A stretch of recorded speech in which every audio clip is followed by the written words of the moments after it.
Glad to be with you on this Tuesday morning, the 26th of August. We're moving closer to the start of the college football season. We're moving closer to cool weather. Got a little bit of a taste of that this morning. Going to be nice throughout most of the week, except for our friends on the coast. When I was kind of going through and looking at the forecast for some different spots, it's like still warm in Hattiesburg. I know that's not Gulf Coast. Still warm in Ocean Springs and Gulfport and Biloxi, and it's going to be for a while. But not bad. Those folks have got it pretty good as well. Lance is in the studio. I'm Richard Cross, and have a guest in studio with me. Lance, first time you've seen this setup. We gave it a little test run last week, and it was okay. Henry Barbour, who is a long-time Politico? Something like that. That'd be as good a way to describe it as any. He's worked in politics in Mississippi and at the federal level for a long time. He joins me this morning. Also, professor, teaching in the Lott Institute. Is that right? Yeah, I have a class. I'm definitely not a professor. I'm a political hack who teaches a class. Chip Pickering and I are in about year 13 and teaching this class at the Lott Institute. It's a lot of fun. A great group of kids every semester. So it got me to Oxford. Not a bad deal. And so I'm glad to have you here. And the reason we wanted to visit this morning, this week marks the 20th anniversary of Hurricane Katrina. In fact, we are at this point 3 days shy of landfall 20 years ago. And we were starting to get to the point at this time where people were really, really watching that storm closely, and the evacuation orders were starting to begin. And you were starting to get those messages of, hey, this is serious. Hey, we don't know exactly where it's going to hit yet. It was the coast. It was New Orleans. It was Mobile. But 3 days out, we knew that this one was big, and it had everybody's attention. Yeah, it had everybody's attention, and it was a big storm. And, you're hoping, somewhere at the end it, moves in a different direction than the Mississippi Gulf Coast. Right. But that's not the way the Lord had it, and it hammered the coast. And I think people who had been through Camille in 1969, many of them felt like, well, if the storm didn't reach me in '69, that's the worst storm ever. I'm going to be okay. And in a lot of ways, Camille killed more people in 2005 than it did in 1969. Wow. It's kind of a sobering way to look at it. So many stories have emerged from that, and your role largely was in the immediate and then long-term aftermath of kind of rebuilding on the coast and making sure people had what they need. But let's start with kind of when the storm made landfall on August 29th. The things that stand out in your mind in the immediate aftermath of Katrina making landfall. Just bedlam. People trying to communicate, people trying to reach people. And if you didn't have a satellite phone on the coast, there wasn't any reaching you. One of my favorite stories, and I come at this from a Haley Barbour perspective. Sure. So forgive me. But was Marcia, the First Lady. Marcia was adamant that she was going to be on the coast as soon as the first responders. And so she went the night before to Hattiesburg and was there with state troopers and other first responders. And as soon as they got the green light to go down after the storm made landfall that Monday morning, I think about 8 o'clock, she was right down there. And I will say Marcia deserves a lot of credit for being below the radar, but on the coast. I think she was on the coast like 55 out of the first 60 days after the storm. And she wasn't out there like making public speeches. She was going to little communities that were off the beaten path and taking supplies. And then that evening, she's reporting to the governor, this is what you need to know. And I was going to these ask are the people that need things. And Haley, you better get it done. And so Haley's taking notes, basically in the bed to give to his staff the next morning, relaying what Marcia has learned on the ground. So in a lot of ways, she was his eyes and ears. He obviously had to be in Jackson, kind of in a command center and overseeing response and making sure that the resources were going where they were supposed to. It was going to be impossible for him to do that job from the coast. And so yeah. You trust your wife more than anything, and that's your aunt, and you had a front row seat to watch it. Yeah, it was pretty amazing. I'm proud of both of them, but Haley gets a lot of credit, and he deserves a lot of credit. I mean, Haley really led after Katrina, and I think the Lord had him there for a reason.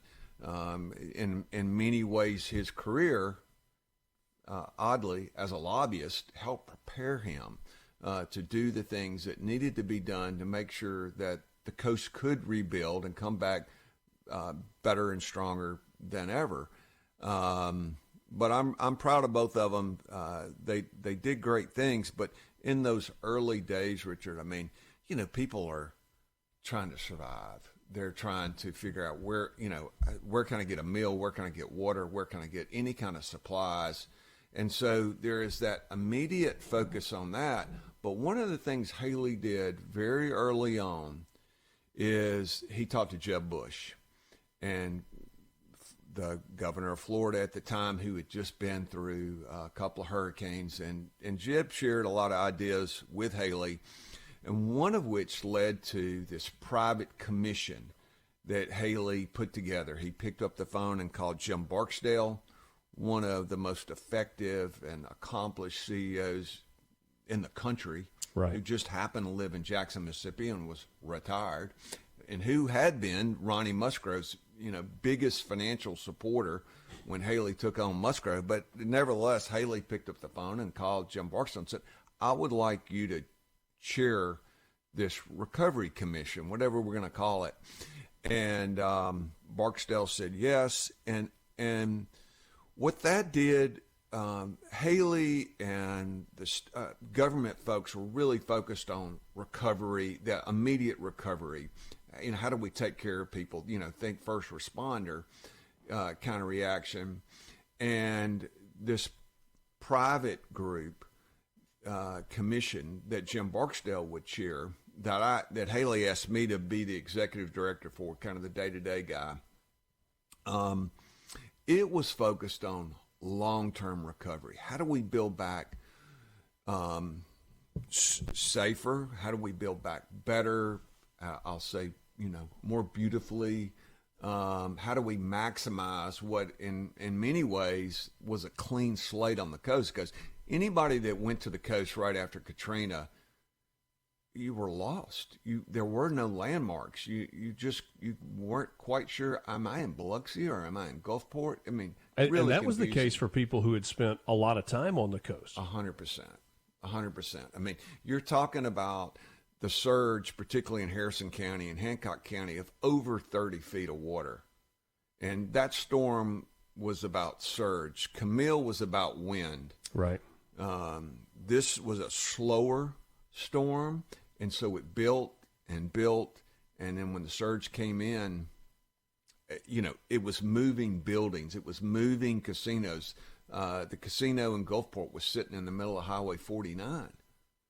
One of the other casinos ran in to a hotel down in Biloxi and basically destroyed it. It was just floating along. I mean, it's just, and that was crazy. Before some of the changes that were made for the way the casinos were allowed to be built. They had to be floating at the time, if I remember correctly. Oh yeah, you had to be on the water. When casinos came along, you were either on the water on the Mississippi River or on the coast. And Haley and others helped persuade the legislature, we got to change that law. We've got to be safe. We're not going to let them move 10 miles inland. They move across the street, across Highway 90. And that's what they did. And I will say that was one of the things that helped make sure that the casinos returned. And the great thing is the casinos did return as we think about economic development and jobs that, clearly were taking a big hit, but it made them safer, made them bigger. So that's one of the things that happened. On the other side of the break, I want us to talk some about the Recovery Commission, which you ran on a day-to-day basis, as you pointed out a second ago. Let me ask you this, though, with a minute to go before the break. There's so many positive things that Haley Barbour did in his 2 terms as governor, in the 8 years that he was in that office. Is the Katrina recovery effort the most significant piece of his legacy as governor? Hands down, no question. It's his finest moment, and I think we needed strong leadership. Louisiana, New Orleans had weak leadership. Haley was the contrast, and I think President Bush had confidence in him, and no doubt it was Haley's finest moment. You're listening to Mornings with Richard Cross on SuperTalk Mississippi. Throughout this week on our show, on Middays with Gerard Gibbert, Good Things with Rebecca Turner, you're going to continue to hear stories about Mississippi 20 years after Hurricane Katrina. Quick time out. We're back with you. More with Henry Barbour right after this. Good to be with you on this Tuesday morning. Thanks for joining us. It is Mornings with Richard Cross on SuperTalk Mississippi. Much to the dismay of Paul and Brandon, we're not going anywhere, friends. I'll maybe tell you a little bit more about our interaction on the C Spire text line a little bit later. How's that for a tease?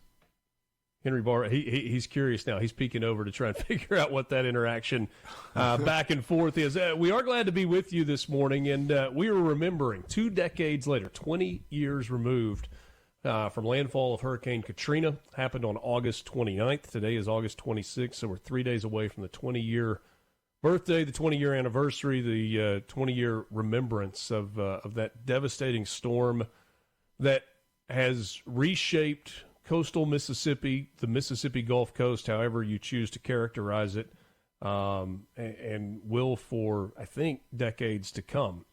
Henry Barbour, GOP strategist. He's with Capital Resources. He is the nephew of former Governor Haley Barbour, and played an integral role in the Rebuilding Commission, the Renaissance Commission, the Reconstruction Commission. Call it what you want to.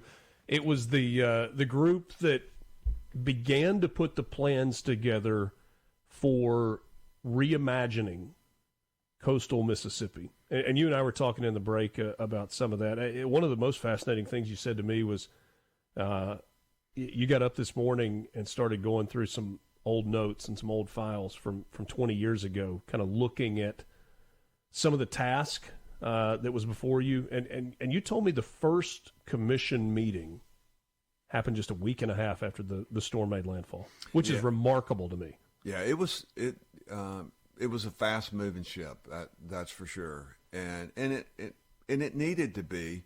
But the first meeting, I went down with Jim Barksdale, who chaired the Recovery Commission, and we met with the mayors of the coastal communities, the mayors that could get there anyway.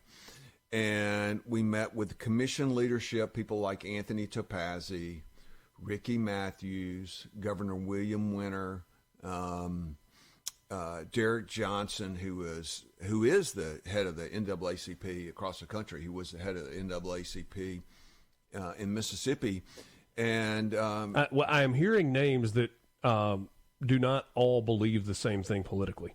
Yeah, Haley was really adamant that this was going to be a bipartisan, non-political, yet participatory, transparent kind of process. And I remember talking to people like Gerald Blessey, the former Democrat mayor in Biloxi, and I think they weren't sure, necessarily, is this really going to be like Haley is saying?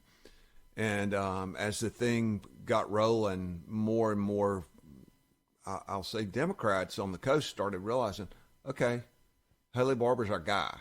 I might not agree with everything he does at the legislature, and he's kind of political, but he seems to have this vision that this has got to be driven by locals. It can't be driven by Jackson, and we got to hear from the people.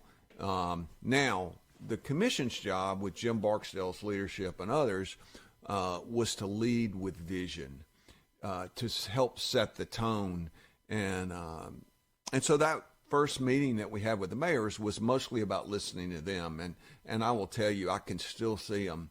I mean, you can tell they haven't slept in over a week. They've barely eaten. They look like they've been hit by a truck. And there was this guy in there who I didn't know at the time, but he started talking about vision, and it was Ricky Matthews. And he kind of blew me away with some of the ideas and the sort of positivity that he had about him, which anybody who listens to him on the radio, you pick up on pretty quickly. But that was an interesting meeting. We did the helicopter ride up and down the coast looking, and it was devastating, Richard. But under Barksdale's leadership, we started pulling people together, putting plans together. Leland Speed knew an architect named Andre Stwani from Miami, and he's from the School of New Urbanism. They like walkable communities. They designed Seaside. Okay, is kind of their, I guess, go-to example of a walkable community. But they wanted to make the coast more like that. And so they had this thing called a charrette. I had never heard of a charrette. A charrette is basically an architectural planning meeting, and it was for the whole coast. And it was in early October, and we brought in people literally from all over the world to begin to set the tone. We're not just going to rebuild the way it was. Let's think about the opportunities. And I think if you look at places like Bay St. Louis, Ocean Springs, parts of Biloxi, parts of Gulfport, I think you see 20 years later, wow, it did make a difference. And it all goes back to the charrette that was held at the Isle of Capri, which in those days, Richard, we stayed there as the hotel. We, of course, called it the Isle of Debris. And but it's an interesting time. President Bush came down several times, had great support from him. I will say there were definitely times, though, when Haley had to battle the White House, particularly on housing.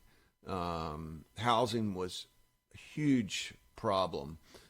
Where are people going to live? I mean, it's going to take well over a year.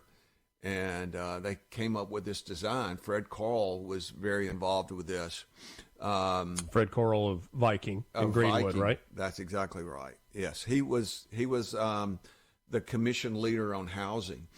And they came up with this thing called the Katrina Cottage. Yeah. And you still see some of those from time to time. Some have been turned into hunting cabins or, been scattered across the state. But it was an actual house. It wasn't a trailer. It wasn't a tent. It wasn't a blue roof. It was a small modular house that there were a bunch of them that were built very, very quickly. Yeah. Well, I mean, and federal government had to be our partner.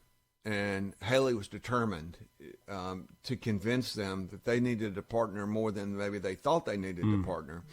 And he literally had meetings with the Speaker of the House at 1 a.m. And the only reason Haley could do that is he had the relationships. And I think that's why I mentioned earlier, Haley, having been a lobbyist, really helped prepare him for this. He knew how to work with the White House. He knew how to work with Congress. Because if we didn't have a federal partner, all the private money wouldn't come. And the key to the whole recovery and having a true renaissance on the coast was private investment. And of course we saw that. Immediate aftermath, because the commission's doing its work and is taking a long-range view, but there was so much that had to happen immediately. We get this message that says when we got down to the coast 3 or 4 days after the storm for debris removal, our first thought was there were no houses left. The second thought was, where is the debris? It was all piled up against the railroad. Said, I'm going down for a conference this week that's based on the reinvigorated blue economy. It's a direct result of the commission. Big things happening. Thanks, Henry, for your leadership. So the people that were involved in the immediate recovery efforts, I guess it was MEMA that was taking the lead on that, right? That's right. That's right. MEMA, public works folks that, from the cities, they're dealing with the immediate needs. How do you clothe, feed, house these people? Whereas the commission was a private group. We had no authority, but I will say we had a lot of influence. Yeah. Because the governor invested in us. What was the influx of people not from the coast like, in terms of folks that said, hey, I'm taking a week off work, I'm taking 2 weeks off work, I'm bringing a chainsaw and a diesel tank and just coming to help however I can? Looking back at files, I read remarks from President Bush at a meeting on the coast, and one of the things he talked about was the spirit of Mississippians and how you see it in Mississippi, how the people are responding, how the people are working to help their friends, their neighbors, their people that they don't even know, but they came certainly from all over Mississippi. And to a credit to Americans, they really came from all over the country for months and months and months to help the coast rebuild. Yeah, and that's a difficult thing, right? Because you want to accept people's graciousness and they're willing to help, but it's got to be a coordinated effort as opposed to just, this guy's got a chainsaw over there and this guy's got a skid steer over here, and where does everybody go? But they figured out a way to make it work. They did, and it's a long process. I mean, in many ways, here we are 20 years later, and still some of the stuff is taking place, and it's stuff that started 20 years ago. So let's talk on the other side of the break about some of the projects that happened that we are seeing the effect of today in terms of that. You've mentioned some of the communities. Let's talk about some of the practical application in the years since. 20th anniversary of landfall of Hurricane Katrina on the Mississippi Gulf Coast. We're back with you right after this. It's Mornings with Richard Cross. Appreciate you being along for the ride and spending part of your Tuesday morning with us. It's Mornings with Richard Cross on SuperTalk Mississippi. You can always connect with us on the C Spire text line. Agree, disagree, have a thought or a question, feel free. 601-879-4395. Visit C Spire online at cspire.com. C Spire, inspired by you. Interesting bridge. C Spire was one of those companies, a great Mississippi company, that was instrumental in a lot of the work that happened on the coast. And there was a window there where there was very, very little communication, but like so many other companies, they were the ones that immediately mobilized and then were there for a really long time in the aftermath, trying to help rebuild communication systems and get people back online.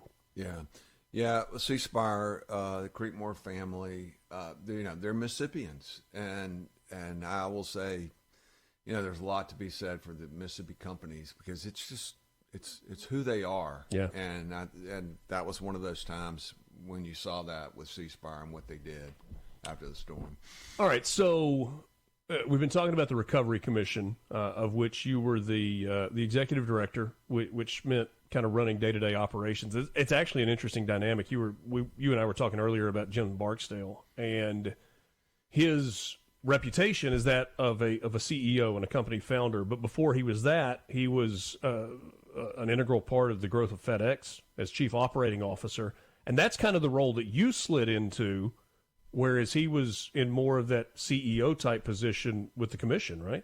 Yeah, he was the strategic leader, visionary, brainiac, genius. I mean, I will say I knew Jim Barksdale before, but I really got to know him, and we really bonded during this time, as you might expect. And I was floored with the opportunity to get to work for him. I found out so many great things about him. He's hugely generous guy.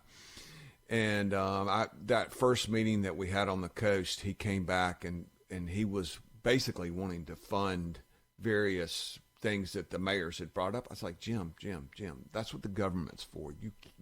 You're about to get on a slippery slope if you just start privately funding everything.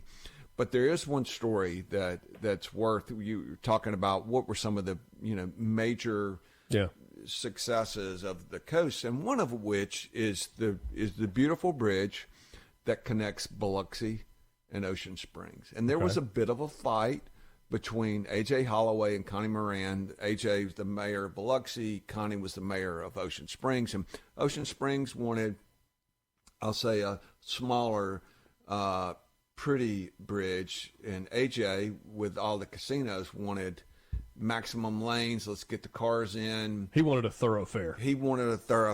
And Butch Brown, who was running MDOT, he was more with AJ on this, and he kept saying, well, we don't have money for bike pass and walking pass and, all this sort of pretty stuff.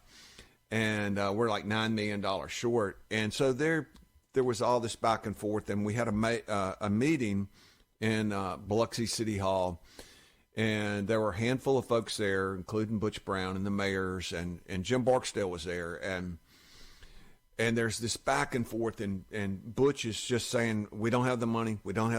And Jim Barksdale basically says, I'll tell you what, I'll fund the damn bridge and come up with the $9 million. Silence in the room. And everybody's kind of looking around, and I think AJ said, all right, why don't we kind of step aside and maybe take a moment. And they went to a separate room, and then within 10 minutes, Butch Brown came out and said, we found the money at MDOT. We're going to be able to build the bridge just like both mayors have agreed that they want. And so that's how that bridge ended up coming that way. And I will say, Barksdale wasn't bluffing. He was fed up with it. He could fix it. And Butch Brown learned the lesson, and I will say A.J. Holloway came up to me after the meeting and goes, where do I get a Jim Barksdale? I need a Jim Barksdale. Need one of those. I need one of those. So from that very first meeting that was 10 days, give or take, after landfall, within 2 weeks, to the commission's recommendations and ideas becoming reality, what was that timeline like? It was quick, and it had to be. I mean, if you were going to have influence, you had to move quickly. And so we had set a goal to put out the commission's report and recommendations by the end of the year. And we published those, I'm going to say December 15th of 2005. So 3.5 months after the storm. 3.5 months after the storm. And one of the big ingredients into that was the charrette, this planning meeting that brought in all these planners and architects and such. And there is one funny story. Haley, as a politician, Richard, when he would give speeches, to me, he would sometimes sound like a wonk or an accountant. It was a little bit dry. And never sort of that Bill Clinton emotion that connects with people. But after Katrina, I mean, Haley just melted every time he talked because it was just so personal. And he spoke at the start of this charrette down on the coast, and he was in tears. I say tears, but I mean, he was emotional. That's sure overstating it.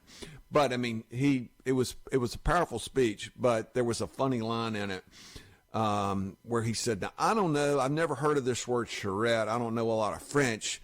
He said, the only French I really know is bourbon and bonbons.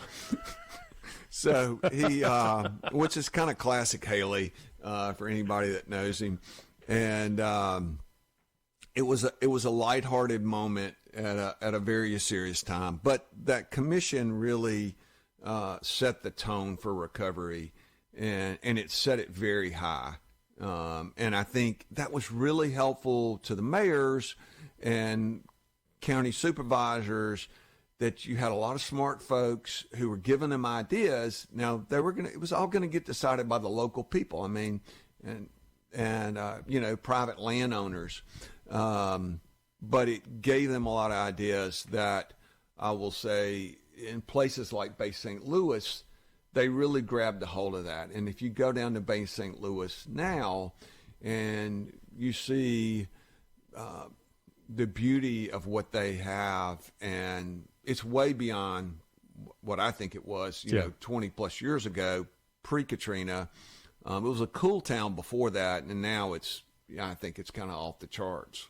Visiting with Henry Barbour, who was the executive director of the Recovery Commission following Hurricane Katrina. He was appointed to that spot by Haley Barbour, his uncle, who was the governor at the time. So many others were involved. Two kind of divergent thoughts here. One, you sometimes hear the mantra that from disaster comes opportunity, and that seems to me to be the opportunity that you were talking about that these cities had during the rebuilding time. And then the divergent thought is, in a time of crisis, the people who have been affected most in the most real way, they're left with so many questions, and it feels to me like they're looking for somebody to trust. And the biggest way to build that trust and have them get on board seems to be, you got to show action, right? You've got to show that we're not just going to say this is what we're going to do, but you've got to quickly prove that that's what you are going to do. How did that play out?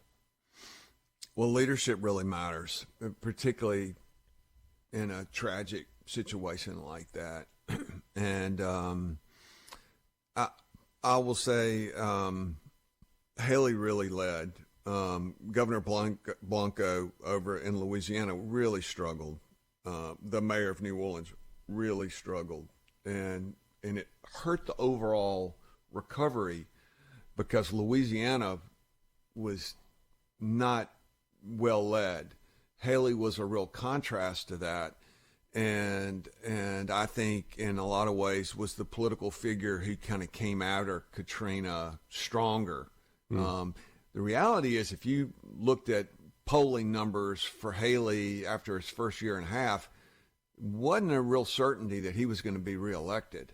After Katrina, there wasn't any question that he was going to be reelected. And it's because he led with his heart, but he also led with real details, and he led with strength. Basically, he made sure people knew if right after the storm, if you were somewhere you weren't supposed to be, law enforcement was going to get you. Yeah. And he talked about we got to hitch up our britches and get to work, and those kinds of things that made a difference. Yeah. I really appreciate your time this morning. Yeah, brother. Henry Barbour on Mornings with Richard Cross. All week long, we are remembering Hurricane Katrina, 20 years removed from that devastating storm on the Mississippi Gulf Coast that affected a long way inland as well. We'll wrap things up with you coming up next. Mornings with Richard Cross on SuperTalk Mississippi.